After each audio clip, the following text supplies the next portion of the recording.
Selamat pagi saudara-saudara. Mari kita sambut hari ini penuh dengan ucapan syukur dan kita akan memberikan waktu kita sejenak untuk mendengarkan firman Tuhan. Sebelumnya kita berdoa. Damai sejahtera Allah yang melampaui segala akal kiranya memelihara hati dan pikiran saudara-saudara di dalam Kristus Yesus Tuhan kita. Amin.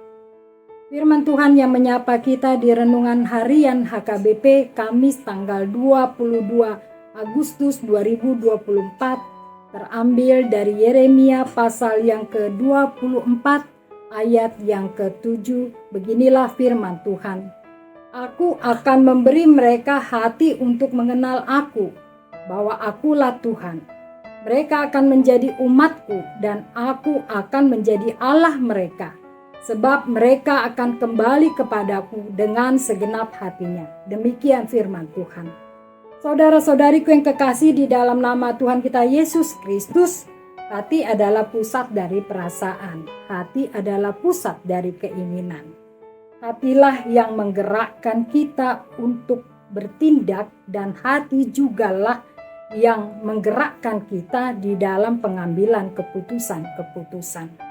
Oleh karena itu, hati punya peranan penting di dalam kehidupan kita. Orang yang mendua hatinya pastilah orang yang tidak setia. Demikian juga halnya ketika kita menduakan Tuhan, pastilah kita adalah orang yang tidak setia dan tidak taat kepada Tuhan. Kalau hatinya dikuasai oleh pengenalan yang benar dengan Tuhan kita, maka segala kebaikan akan terpancar di dalam perbuatannya. Tetapi sebaliknya, kalau hati kita dikuasai oleh keinginan-keinginan jahat, maka akan terlihat juga di dalam tindakannya.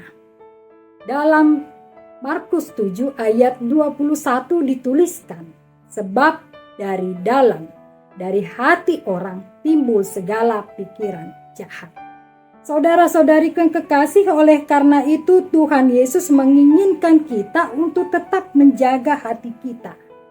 Di dalam Amsal pasal yang keempat ayat ke-23 dituliskan, jagalah hatimu dengan segala kewaspadaan, karena dari situlah terpancar kehidupan. Saudara-saudariku yang kekasih di dalam nama Tuhan kita Yesus Kristus, upah dari yang menduakan Tuhan adalah kehancuran dan kebinasaan. Tuhan Yesus tidak menginginkan hal ini terjadi di dalam kehidupan umatnya. Tuhan Yesus menginginkan kita kembali kepadanya dan tetap setia kepadanya. Dan inilah yang akan diperbuat Tuhan di tengah-tengah kehidupan umatnya. Dalam Yehezkiel pasal 11 ayat 19-20a dituliskan, Aku akan memberikan mereka hati yang lain dan menaruh roh yang baru di dalam batin mereka. Aku akan menyingkirkan dari tubuh mereka hati yang membatu dan memberikan mereka hati yang taat.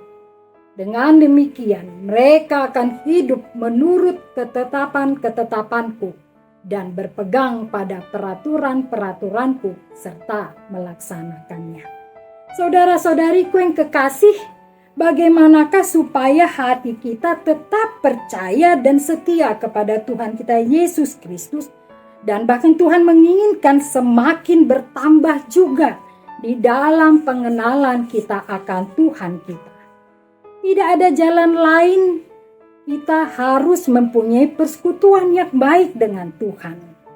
Tidak ada jalan lain supaya Tuhan juga boleh membimbing hati dan bekerja di dalam kehidupan kita. Berdoa, setia mendengarkan firman Tuhan akan menjadi sebuah proses yang membuat kita semakin mengenal Tuhan dan membuat proses semakin dekat kita dengan Tuhan.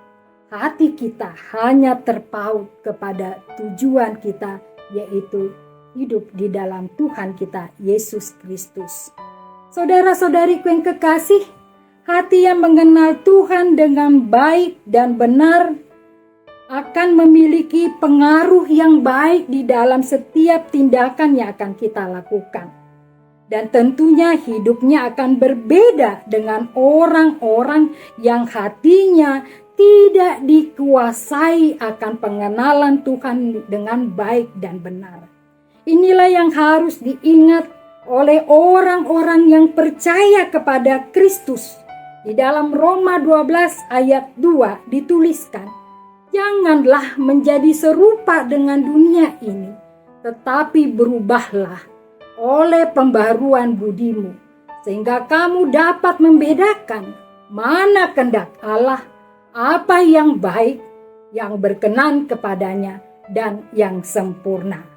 Saudara-saudariku yang kekasih, Tuhan Yesus menginginkan kita untuk memberikan hati kita dipimpin oleh-Nya. Oleh karena itu, hal yang harus kita lakukan di tengah-tengah kehidupan orang-orang yang percaya kepada Kristus, di dalam Ibrani pasal yang keempat ayat 7c dituliskan, "Pada hari ini, jika kamu mendengarkan suaranya, janganlah keraskan hatimu." Marilah di kehidupan baru yang Tuhan berikan kepada kita, kita memberikan hati kita untuk dikuasai oleh Tuhan dan mau dibimbing oleh Tuhan. Kiranya Tuhan menguatkan dan memampukan kita untuk melakukannya di dalam kehidupan kita di satu hari ini. Tuhan Yesus memberkati. Amin.